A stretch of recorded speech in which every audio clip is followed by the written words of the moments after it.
오늘 말씀은 다니엘서 1장 말씀을 함께 보려고 합니다.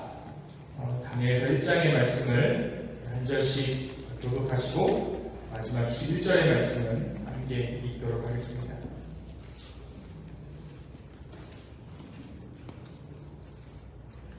유다 왕 여호야김이 다스린 지 3년이 되는 해에 바벨론 왕 느부갓네살이 예루살렘에 이르러 성을 에워쌌더니 주께서 유다 왕 여호야김과 하나님의 전을 얼마를 그의 손에 넣으시매 그가 그것을 가지고 신할 땅 자기 신들의 신전에 가져다가 그 신들의 보물 창고에 넣었더라.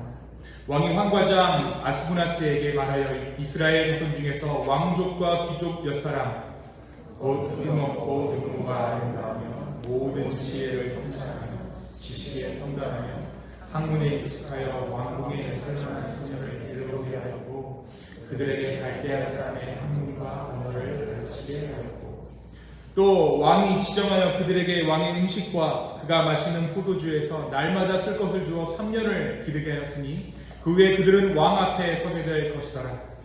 그들 가운데는 유다 자손도 다니엘과 하냐냐 미사엘과 아사랴가 있었더니 황관장이 그들의 이름을 고쳐 다니엘은 벨드사살이라 하고 하나냐는 사드락이라 하고 미사엘은 메삭이라 하고 아사랴는 아벤고라 하였더라. 다니엘은 뜻을 정하여 왕의 음식과 그가 마시는 포도주로 자기를 더럽히지 아니하게 하고 자기를 더럽히지 아니하고 황관장에게 구하니 하나님이 다니엘로 하여금 황관장에게 은혜와 긍휼로 얻게 하신지라. 황관장이 다니엘에게 이르되 내가 내 조항을 두려워하노라. 그가 너희 얼굴과 너희 마시것을 지정하는 사람을 너희의 얼굴이 추천하여 같은 또래의 소년들만 못한 것을 그가 보게 할 것이 무엇이냐. 그렇게 되면 너희 때문에 내 머리가 왕 앞에서 위태롭게 되리라. 황관장이 다니엘과 하냐냐와 미사엘과 아사랴를 감독하게 한 자에게 다니엘이 말하되 청하오니 당신의 종들을 열흘 동안 시험하라. 채식을 주어 먹게 하고 물을 주어 마시게 하는데 당신 앞에서 우리의 얼굴과 왕의 음식을 먹는 소년들의 얼굴을 비교하여 보아서 당신이 보는 대로 종들에게 행하소서 하매 그가 그들의 말을 따라 열흘 동안 시험하니 열흘 후에 그들의 얼굴이 더욱 아름답고 살이 더욱 윤택하여 왕의 음식을 먹는 다른 소년들보다 더 좋아 보인지라. 그리하여 감독하는 자가 그들에게 지정된 음식과 마실 포도주를 지라고 채식을 주니라. 하나님이 이 네 소년에게 학문을 주시고 모든 서적을 깨닫게 하시고 지혜를 주셨으니 다니엘은 또 모든 환상과 꿈을 깨달아 알더라. 왕이 말한 대로 그들을 불러들을 기하셨으므로 황관장이 그들을 느부갓네살 앞으로 데리고 가니라. 왕이 그들과 말하여 보매 우리 중에 다니엘과 하냐냐와 미사엘과 아사랴와 같은 자가 없으므로 그들을 왕 앞에 서게 하고 왕이 그들에게 모든 일을 보는 중에 그 지혜와 천승이 온 나라 박수와 수수께가 10배나 나온 줄을 함께 읽습니다. 다니엘은 고레스와 원년까지 있습니다. 아멘. 네, 오랜만에 뵙는 것 같아요. 지난 2주간 여러분들의 배려로 한국 방문을 동남아 순회 공연이 아니라 한국 방문을 잘 마치고 돌아왔습니다. 제가 와보니까 한국은 잘 있습니다. 네, 걱정 안 하셔도 될 것 같아요. 네, 조국을 떠나오는 것이 우리 마음에 쓸쓸함을 주기도 하지만 또 나날이 좋아지는 나라가 우리나라라는 것이 감사했던 한국 여행이었습니다. 나와 있는데 나라가 못 살게 되거나 나와 있는데 나라가 전쟁이 나는 그 또한 얼마나 슬픈 일이겠어요. 그런데 이번에 가보니까 제가 걱정하지 않아도 제가 굳이 가보지 않아도 한국은 잘 있더라고요. 그런 나라가 우리나라라는 것이 참 감사했던 한국 여행이었습니다. 저의 부재 중에 예배의 자리를 지켜주시고 예배를 위해 섬겨주신 여러분께 감사의 말씀을, 감사의 마음을 전합니다. 여러분은 도전자의 삶과 챔피언의 삶을 선택할 수 있다면 어떠한 삶을 선택하시겠어요? 아니면 부관계에 있어서 나는 도전자다, 아니면 나는 챔피언이다 하는 이 관계가 있을 거잖아요. 여러분에게 묻겠습니다. 여러분은 도전자의 삶을 살기를 원하십니까? 아니면 챔피언의 삶을 살기를 원했습니다. 여러분, 도전자의 삶, 이 도전자의 삶은 어떤 삶일까요? 챔피언의 자리에 오르기 위해서 애쓰고 노력하고 쓸 시간 아껴서 훈련하고 먹을 것 안 먹어가면서 훈련하는, 조절하는, 그것이 도전자의 삶이겠죠. 때로는 그러한 노력들이 버겁고 힘겹지만 무엇이 있어요? 꿈이 있어요. 무엇을 향한 꿈입니까? 언젠가 내가 챔피언이 될 것이다. 그 꿈을 가지고 그 챔피언 자리에 오를 날을 기약하며 기대하는 삶, 그 삶이 도전자의 삶이겠죠. 반대로 챔피언은 어떻습니까? 자신의 자리를 위협하는 수많은 도전자들에게 자리를 빼앗기지 않으려면 이 챔피언도 계속해서 노력해야 돼요. 조금이라도 방심하거나 훈련을 게을리하는 이 자리에 오르고자 하는 수많은 도전자들에게 순식간에 자리를 뺏기는 것이 이 챔피언의 자리입니다.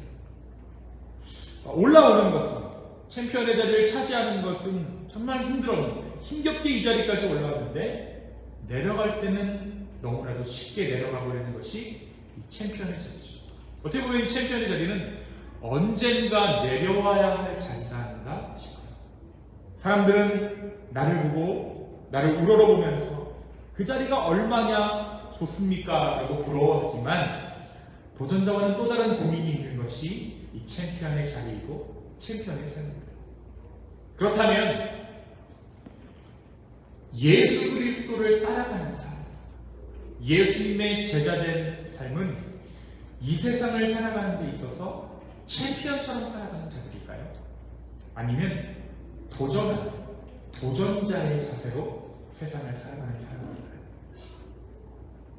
오늘 말씀을 통해서 여러분들과 함께 이 세상을 살아가는 저와 여러분의 자세가 과연 어떠한 자세로 이 세상을 살아가야 하는지, 하나님께서는 우리에게 어떠한 삶의 자세를 요구하시는지, 원하시는지에 대해서 함께 이 다니엘서 1장의 말씀을 통해 나누기를 원합니다.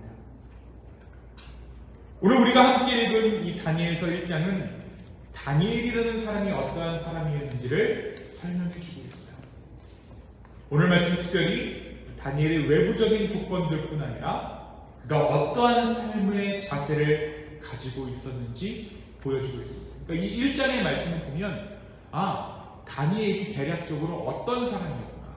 그러니까 시대적 배경 안에서 다니엘이 설명될 뿐만 아니라 다니엘이 어떤 마음을 가지고 어떤 삶의 자세를 가지고 어떤 됨됨이를 가지고 살아가고 있었는지가 이 다니엘서 1장 가운데 웬만큼 다 기록되어져 있습니다. 그러니까 이 1장을 보면 다니엘이 어떤 사람인지가 보이는 거예요. 당시 세계는 포로 시대라고 불려지는 시대였어요. 이스라엘이 바벨론의 포로로 끌려갔던 시대. 그래서 이 다니엘서에 등장하는 인물들은 주전 6세기에 바벨론의 포로로 끌려갔던 유대인들이죠. 그런데 이 당시 이 이스라엘이 속해 있던 세계는 어떤 세계였는가? 여러 왕과 제국들이 일어났다가 또 금세 무너져 버린 거예요. 한마디로 다니엘이 살고 있던 시대는 혼란의 시대였어요. 왕조가 하나 일어나면 또 다른 더 강력한 왕조가 일어나서 그 나라를 무너뜨려요. 이런 일이 반복되는 혼란의 시대 가운데 이 이스라엘은 한 번도 패권을 잡지 못하고 오히려 바벨론의 속국이 돼서 바벨론의 포로로 잡혀가 있던 것이 이들의 상황이었습니다. 오늘 우리가 읽은 이 다니엘 1장에서 아수르 제국을 꺾은 바벨론이 세계적으로 가장 강대국이었던 시대입니다. 주전 605년에 이 느부갓네살 2세가 왕위에 오르면서 바벨론은 정차로 그 힘에 절정을 누립니다. 오늘 말씀은 그 느부갓네살 왕 시대의 이야기입니다. 그리고 나서 이 느부갓네살 왕이 왕위에서 내려오자마자 바벨론은 또 힘을 잃어요. 그리고 어떤 나라가 이 패권을 장악한가? 페르시아, 메데, 바사라고 불리우는 페르시아가 또 다른 강대국으로 떠올랐습니다. 그리고 나서 539년에 바사의 고레스 대왕이 바벨론의 수도를 점령하게 돼요. 페르시아의 고레스 왕이 이 바벨론을 점령하게 됩니다. 그런데 오늘 말씀을 보니까 다니엘이 언제까지 살았다고요? 고레스 왕 원년까지. 그러니까 이 바벨론이 가장 흥왕했던 때에도 다니엘이 있었고, 이 바벨론이 몰락하고 또 다른 왕조, 바사의 왕조가 들어섰던 때까지 이 다니엘이 존재했다. 그리고 고레스 왕 원년에 어떤 일이 있습니까? 고레스 왕이 칙령을 반포해서 포로를 풀어주죠. 그렇죠? 그때까지 다니엘이 살아있었어요. 그런데 이 이스라엘을 다스리고 있던 이 바벨론의 통치는 그야말로 지독하기로 소문이 났던 시대였습니다. 하루아침에 절대 권력이 뒤바뀌는 혼란의 시대에 시류를 잘 타는 것은 약소국이었다. 포로로 끌려와 이등신으로 살았던 유대 민족에게 필수적으로 필요한 동력이었어요. 여러분 미스터 선샤인이라는 드라마 보셨어요? 그래서 이제 이완용 역할이 나오잖아요. 그 사람이 이제 7편에 붙었다가 마지막에 후손들에게 뭐라고 이야기를 남깁니까? 후손들에게 앞으로 누구의 시대가 오다? 미국의 시대가 오다. 이 말을 남기고 죽어요. 그러니까 뭐냐면 이제 미국 편에 서야 한다. 시류를 타야 한다. 그것이 너의 힘이고 능력이 될 것이다. 어떻게 보면 이 다니엘이 살아가고 있던 이 시대에도 어떤 나라 밑에 들어가서 권력을 좀 차지할 수 있을 것입니다. 유대 민족에게는 이것이 초미의 관심사일 수 있다는 것이죠. 내가 지금 바벨론에게 붙을 것인가? 아니면 메데바사에 붙을 것인가? 아니면 이집트에 붙을 것인가? 사소한 잘못 하나 그들을 죽음의 위 가운데 처하게 할 수 있는 동시에 시류만 잘 탄다면 어지러운 스택 가운데 기회를 잡아서 편안한 삶을 살아갈 수도 있었던 것이 바로 이 시기의 유대 민족의 삶의 모양이었습니다. 여러분, 우리가 살면서 그때 어디다가 땅을 사뒀어야 하는데 라고 우리 말 많이 하잖아요. 우리가 그때 거기다가 땅을 샀어야 되는데, 그죠? 이 메디슨 여기다가 내가 땅을 샀어야 되는데 지금 여기 지비자 지금 들어서고 있는데, 근데 제가 여태까지 살면서 그때 거기다가 땅을 사둔 사람을 본 적이 없습니다. 다 그랬을 뻘하는 사람들만 제가 여태까지 만나봤어요. 그런데 이 다니엘이 살았던 이 시대는 이스라엘 사람들에게 있어서 위기의 시기인 동시에 이스라엘 사람들에게 신분산송을 할 수 있었던 기회의 시기였던 것이죠. 이 시기를 잘 타면 어떻게 보면 1억 천금을 노릴 수도 있는 시기 가운데 지금 다니엘이 살고 있는 거예요.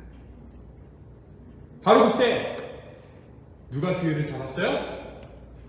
다니엘이 기회를 잡은 거예요. 이 다니엘이라는 소년이 어떻게 보면 출세의 기회를 잡은 거예요. 다니엘은 그의 세 친구들과 함께 느부갓네살 왕이 운영하는 어떻게 보면 왕립 인재 양성소에 입소하게 된 거예요. 이 인재 양성소는 말 그대로 성공을 보장하는 사관학교 같은 것이죠. 여기만 잘 수료하고 나오면 바벨론에서 한 자리는 다니엘에게는 정말 어떻게 보면 성공을 보장받은 보증 스튜어드 같은 일이 지금 자신의 인생 가운데 일어납니다.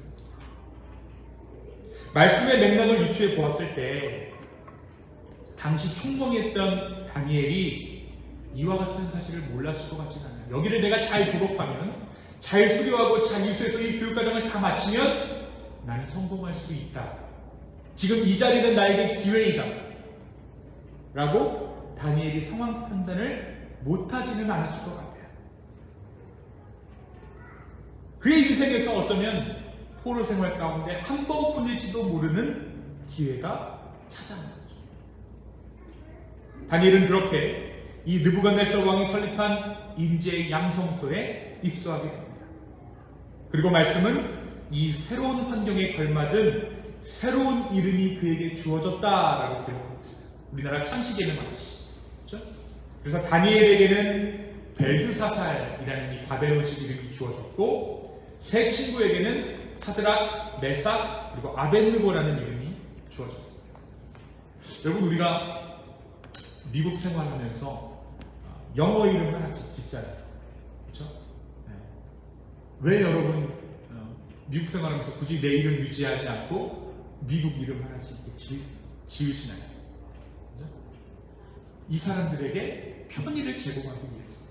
그렇죠? 네. 나를 이걸로 불러줘. 내 원래 이름은 이건데 영어 이름 이걸로 내가 만들었으니까 내가 너에게 준식 발음하면 어디 아픈 애인 줄 알아. 준식. 그러니까 피터라고 하나 불러. 그죠? 제가 실제로 스펠링을 SICK 썼거든요. 미국이가 좀 심각하게 보더니 너 어디 아프니? 라고 물어보세요. 이건 아프다는 뜻이니까 이름을 그렇게 쓰면 안 돼. 어떻게든 이제 이 다니엘과 세 친구가 이름을 바꿔서 생활하기 시작해요. 그리고 이제 이 양성서의 교육이 시작됩니다. 왕은 그들에게 지원을 아끼지 않았어요. 왕은 그가 마시던 포도주와 그가 먹는 음식을 하사해서 함께 먹게 했어요. 그가 마시던 포도주와 그가 먹는 음식을 하사해 함께 먹게 했다라는 이 부분을 우리가 쉽게 넘길 수 있지만 사실 우리가 이 음식과 포도주를 자신이 양성하는 소년들에게 내어줘 먹게 했다라는 사실을 조금 더 유심히 볼 필요가 있습니다. 오늘 말씀에 굉장히 중요한 부분이에요. 이 음식과 포도주라는 것은 왕이 먹는 이 음식과 왕이 마시는 포도주라는 것은 단순히 양식, 에너지원이라는 차원을 넘어서는 것이기 때문에 왕이 내려주는 음식을 그들이 먹는다는 것은 왕과 무엇 한다는 거예요? 함께한다, 겸상한다는 거예요. 식구로 인정하겠다는 것이죠. 식구가 뭐예요? 영화 비어라는 거리에 보면 조인성이 이야기하잖아요. 식구가 뭐예요? 같이 밥 먹는 일이에요. 음식을 나눈다는 것은 가족이 되었다는 것이죠. 왕이 내려주는 음식이란 그들과 겸상하는 것을 의미하는 것이고, 이 겸상이라는 것은 단순히 밥상을 공유한다는 의미를 넘어서 그들과 운명을 같이 한다는 것이죠. 다시 말해 너희들은 나와 운명 공동체이다. 우리가 코스트코에서 장 보면서 아버지의 어깨가 이렇게 올라가잖아요. 내가 니들 먹여 살린다. 일주일에 한 번 그냥. 고깃값이 너무 올라가죠. 너희 다음 주부터 고기 없다라고 얘기하기도 하고. 그죠? 이걸로 이게 권력이잖아요. 코스트코 카드. 코스트코에서 카드를 내놓는 사람이 그 집에 권력을 갖고 있는 사람이잖아요. 그죠? 식자재를 사는 사람. 제가 윤석 경제님을 토요일마다 만나는데 권력을 행사하시는 날이에요. 토요일날 코스트코에서. 왕이 지금 그러고 있는 거예요. 왕의 암묵적인 메시지가 그가 내리는 밥상을 통해 전달되어지고 있는 거예요. 그래서 예수님께서도 십자가에 돌아가시기 전날 밤에 제자들과 함께 무엇을 나누셨어요? 떡과 포도주를 나누셨어요. 지금 느부갓네살 왕이 하는 것과 똑같이. 그리고 이 떡과 포도주를 나누시면서 예수님께서 제자들에게 무엇이라고 말씀하십니까? 그건 내 몸이고 그건 내 피다 라고 말씀하시죠.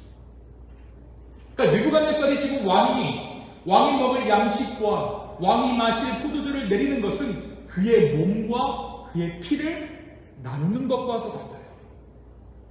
운명적으로 하나라는 것이죠. 그렇습니다. 왕의 음식을 먹는, 왕이 내려주는 떡과 포도주를 먹는다는 것은 이 느부갓네살 왕과 하나가 된다는 것을 의미해요. 누가 내려주는 것을 먹는가? 이스라엘 백성들이 농사지어서 광야에서 먹은 것이 아니라 무엇에서 먹었습니까? 하늘에서 내려오는 만나를 먹었죠. 왜요? 하나님의 백성입니다.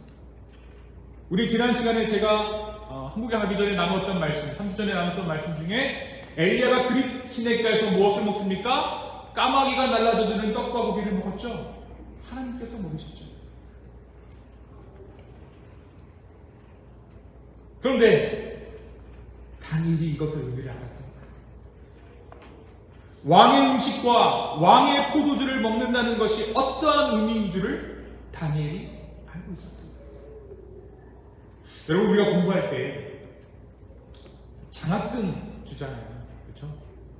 향토 장학금 받는 사람들도 있고, 그렇죠? 저는 이제 집에서 부모님이 주시는 장학금이 이제 향토 장학금이고, 이제 학교나 기관에서 주는 장학금들이 있는데, 어렵게 공부하는 학생일수록 적은 액수의 장학금이지만 귀하게 느껴지는 것이 장학금입니다. 그리고 유학하는 사람들은 정말 이 장학금이 귀하거든요. 그리고 인터내셔널 학생들에게 웬만하면 학교에서 장학금을 주지 않아요. 그래서 웬만하면 이제 한국에서 그 소스를 얻어다가 장학금을 받는 신학생들이 제가 학교 다닐 때 있었어요. 근데 제가 신학교에 다닐 때 정말 어렵게 고학하던 동기 학생이 있었는데요. 저보다 나이가 조금 더 많아서 가정이 있었던 친구였습니다. 그런데 이 친구가, 제 신학교 동기가 이 장학금을 받을 때 장학금 주는 곳을 가려서 받는 거예요. 돈이 오면 다 받는 게 아니라, 그러니까 성적이 좋았겠죠.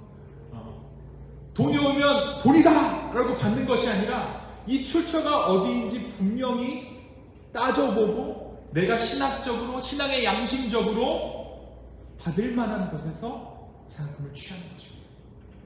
그리고 나보다 어려운 사람이 있으면 장학금을 양보합니다. 저는 이 친구의 행동을 배가 불렀다고 생각했습니다. 오만하다고 생각했어요. 배가 불렀구만. 오만하구만. 자기 분수를 잘 모른다고도 생각했어요. 좀 어렵게 공부하는 마당에 지금 저걸 가져갖고 있네. 근데 제가 세상을 살아가다 보니까 이 친구가 그렇게 했던 이유를 조금은 알게 되었어요. 돈이라고 받아보면, 먹을 수 있는 것이라고 다 받아보면 내 인생에 탈이 난다는 것이죠. 여러분, 세상에는 공짜가 없어요. 같은 돈이지만, 같은 양식이지만 누가 주는지가 정말 중요하다는 것을 제가 뒤늦게 깨닫게 되었습니다. 잘 나누는 것도 중요하지만 잘 받는 것도 중요합니다. 여러분, 이 다니엘이 이 왕의 음식을 거부할 때 어떠한 마음으로 거부했다라고 오늘 말씀이 기록하고 있습니까? 이 다니엘은 왕이 주는 음식으로 자신을 무엇하지 않았습니까? 자신을 더럽히지 않았다는 것을 얘기하고 있습니다. 왕이 주는 음식으로 내 영혼을, 내 삶을 더럽히지 않겠다. 그렇습니다. 왕이 주는 음식을 먹는 것이, 왕이 주는 혜택을 받는 것이 겉으로는 그를 살찌울 수 있지만 그의 영혼 깊은 곳을 잠식하여 결국에는 오염되고 타락하게 될 것을 다니엘이 알고 있습니다. 특별히 원어적으로 이 오염되다, 더럽히다라는 뜻은 성전에, 성막에 제단이 오염됐을 때 이 단어를 씁니다. 더럽혀졌다. 이 말이 뭐예요? 자신의 인생을 성전으로 하나님 앞에 드려요. 그런데 이 왕이 주시는 음식을 먹을 때마다, 왕이 주는 음식을 먹으면 내 안에 있는 무엇이 더러워진다고요? 성전이 더러워진다. 그러니까 예배하고 있는 거예요, 지금 다니엘. 무엇으로? 왕이 주는 음식을 거부하는 것입니다. 그런데 이 왕의 음식을 거부하는 문제가 그렇게 간단한 문제는 아니었어요. 단순히 단식 투쟁 정도의 상황이 아니었다는 것이죠. 왜냐하면 오늘 말씀해 보니까 이들이 어떤 일이 있어요? 우리 5절의 말씀 함께 읽겠습니다. 5절 함께 읽겠습니다. 시작. 또 왕이 지정하여 그들에게 왕의 음식과 그가 마시는 포도주에서 날마다 쓸 것을 주어 3년을 기르게 하셨으니 그 후에 그들은 왕 앞에 서게 되었죠. 누구 앞에 선다고요? 왕 앞에 서게 됩니다. 밥 좀 굶고 단식 투쟁하는 것이 문제가 아니라 이들이 결산을 하게 될 날이 온다는 거예요. 왕 앞에 서게 될 날이 온다는 것이죠. 죽기를 각오하고 하루하루 말라가는 투쟁이 아니라 왕이 주는 것을 받아먹지 않은 것 동시에 다니엘이 왕 앞에 서서 자신의 상태를 드러내 보여야 하는 순간이 예정되어 있었다는 것입니다. 왕의 평가가 그를 기다리고 있었어요. 왕은 3년 후에 다니엘의 용모를 보고 훈련 상태를 파악할 거예요. 그리고 그의 삶을 들여다볼 것입니다. 여러분, 남자 나이 40 되면 자기 얼굴에 책임져야 되는 나이. 여자 나이도 마찬가지예요. 여러분이 옆 사람의 얼굴을 한번 보십시오. 그건 어떠한 인생을 살아오신 것 같으세요?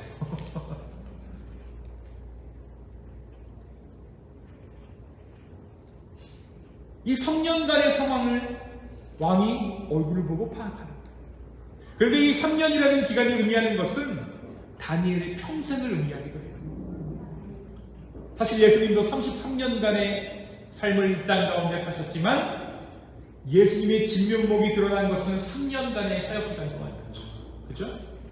예수님은 이 3년을 통해 예수님의 하나님 되심을 보이셨죠. 그러니까 이 3년이라는 것이 무엇을 의미하냐면 완벽하게, 완전하게 바벨론 사람이 될 만한 기간이 3년인 것이고, 이 3년간의 삶을 통해서 3년간의 왕이 주는 음식을 먹이면 내 사람이 된다는 거예요. 그리고 왕은 그 3년을 통해 다니엘과 그 친구들의 온 평생을 평가할 수 있게 되었다는 것이죠. 이 3년간 무엇을 마셨는가, 무엇을 먹었는가, 어떤 생각을 가지고 살아왔는가가 왕 앞에서 평가받게 될 것이고, 왕은 그 평가를 통해 다니엘의 삶을 평가하게 될 것입니다. 그런데 다니엘은 왕이 주는 음식으로 자신의 삶을 책임져야 했습니다. 왕이 주는 음식으로 자신을 더럽히지 않았습니다. 사랑하는 성도 여러분, 오늘 이 말씀이 어떠한 것을 우리의 삶 가운데 말해주고 있을까요? 저와 여러분들 역시 매 순간 왕 앞에서요. 매 순간순간 평가받습니다. 여러분, 왜 미국 땅까지 이민 오셨습니까? 한국은 그 평가의 기준이 너무 높죠. 또 너무 많은 사람들이 평가해요. 버스에만 타도 위아래 나를 훑어요. 지하철에 앉아있으면 나 서로를 보면서 이 사람이 어떠한 삶인가 평가해. 액세서리 뭐 했는지, 가방은 뭐 들었는지. 뭐예요? 매 순간 왕 앞에서. 우리는 삶의 성공을 평가하고 가늠하는 여러 가지 기준들을 삶의 매 순간 마주하게 됩니다. 그 기준들은 우리가 그동안 무엇을 먹고, 무엇을 마시고, 무엇을 생각하며 살아왔는지 정확하게 말해줄 거예요. 하지만 우리는 오늘 이 말씀을 통해 한 가지 사실을 우리의 마음 가운데 다시 한번 새깁니다. 진정한 평가가 누구로부터 내려집니까? 나를 평가할 수 있는 유일한 분이 누구인가? 여러분, 다니엘과 세 친구가 왕궁으로 들어갔을 때 그들에게 주어진 것은 새로운 이름이었습니다. 이들의 이름을 바꾸는 것은 이들에게 그들이 주인이 바뀌었다라는 것을 의미해요. 그러니까 히브리 이름 중에 엘이라고 하는 것은 하나님을 의미해요.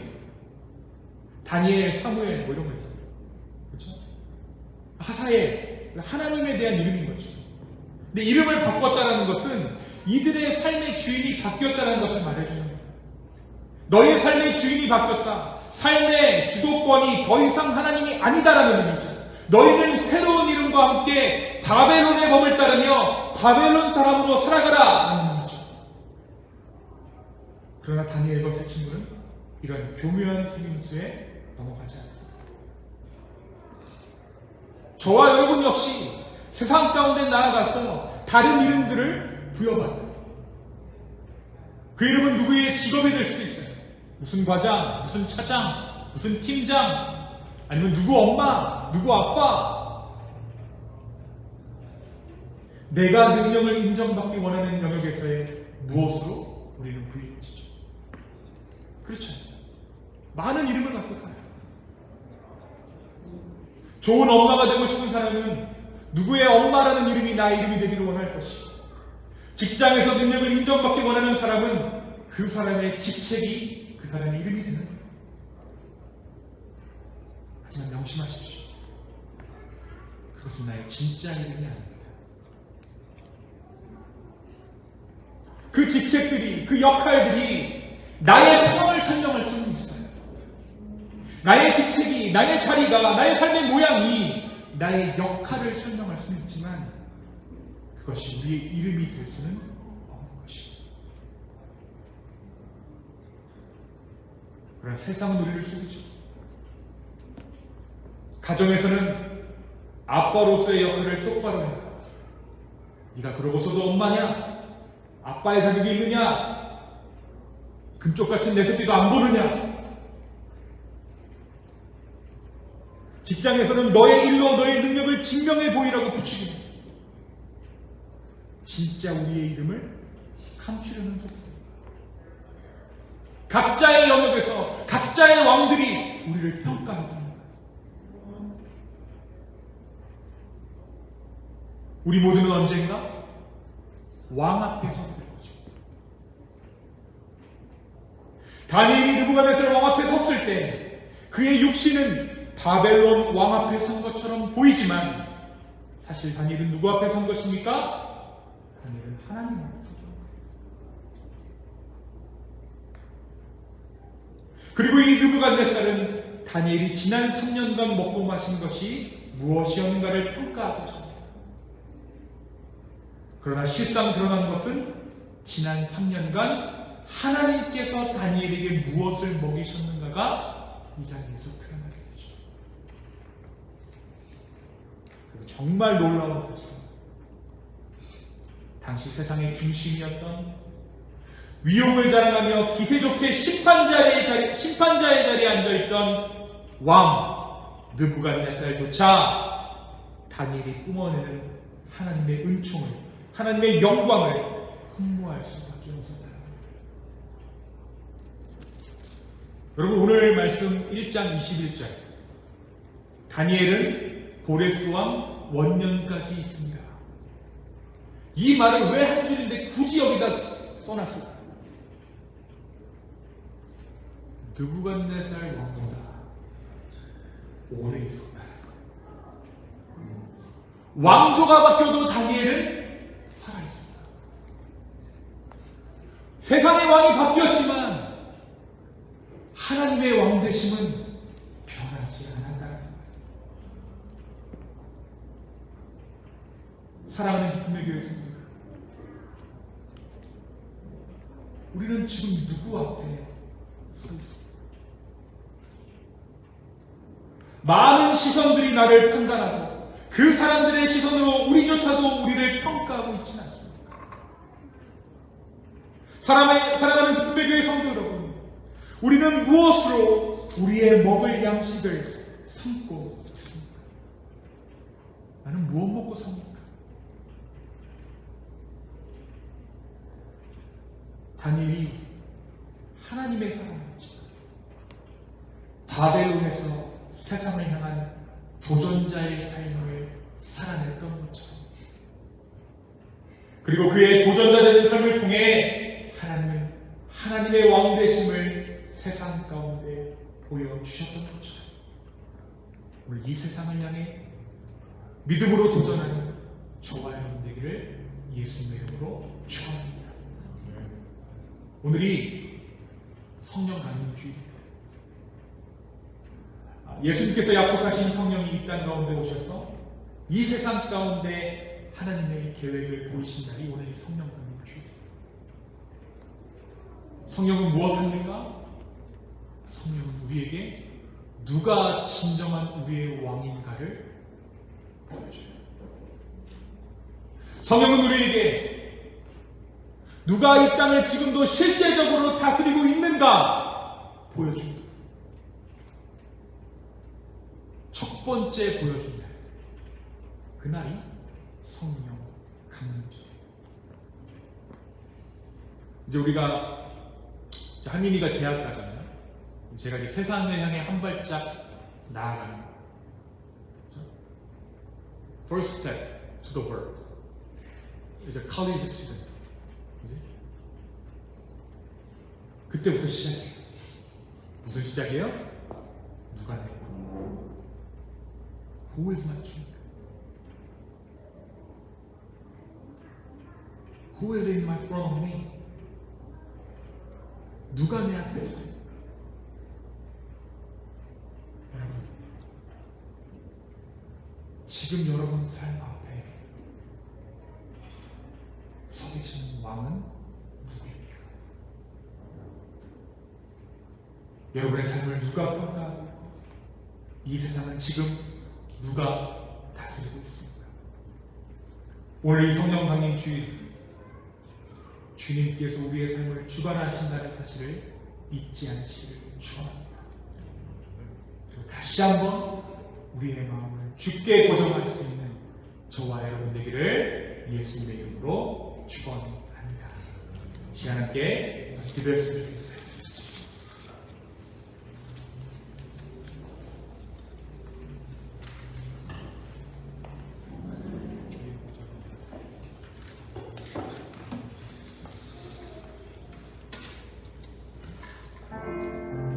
여러분 혹시 여러분 누구의 시선으로 여러분의 삶을 객관적으로 바라본다라고 생각하세요? 무엇이 여러분의 삶을 평가하고 판단하고 있습니까? 혹시 나는 우리 부모님의 시선으로 나를 바라보고 있지는 않습니까? 혹시 나는 나와 함께 일하는 직장 동료의 시선으로 나를 바라보고 있지 않습니까? 혹시는 나의 가족의 시선으로 나를 평가하고 나를 재단하고 있지 않습니까? 그것도 아니라면 부족한 나의 시선으로 나를 바라보고 있습니다. 하염없이 나를 깎아내 자책하고 있지 않습니까? 오늘 우리 앞에 서 계신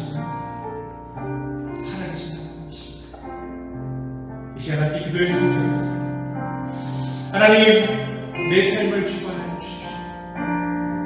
왕 앞에 서는 인생, 내가 하나님의 왕 되심을 인정하며 살아가시는 주여 나의 삶을 인도하여 우리 간절한 마음으로 함께 주님께 기도하며 나아가겠습니다. 함께 기도합시다.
십자가의 보혈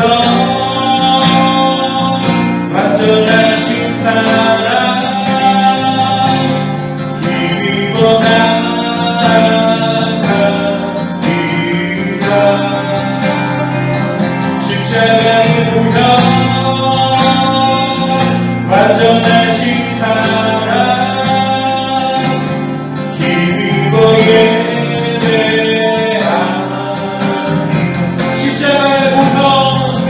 십자가의 보혈 완전하신 사랑 힘입어 나아갑니다.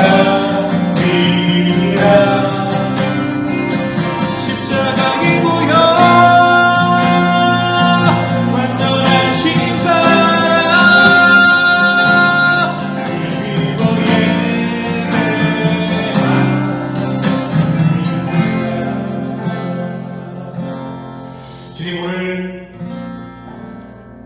우리가 누구 앞에 서 있는지 말씀해 주셔서 감사합니다. 내 인생이 누구에 의해 평가당하고 사람들의 말 한마디에 고민하고 쓰러지고 마음 아파하는 것이 나의 인생이 아니라 진정한 마음 되신 하나님의 크신 섭리 가운데 우리의 삶을 두게 하시니 주여 감사합니다. 주님, 우리가 다니엘처럼 하나님의 왕 되심을 인정하여 주십시오. 뜻을 정하여 왕이 주는 음식으로 우리의 삶을 더럽히지 않겠다 다짐했던 그 다니엘의 결단이 오늘 우리의 삶 가운데도 있게 하여 주시옵소서. 감사합니다. 이 모든 말씀 살아계셔서 역사하시는 예수님의 이름으로 기도하였습니다. 아멘.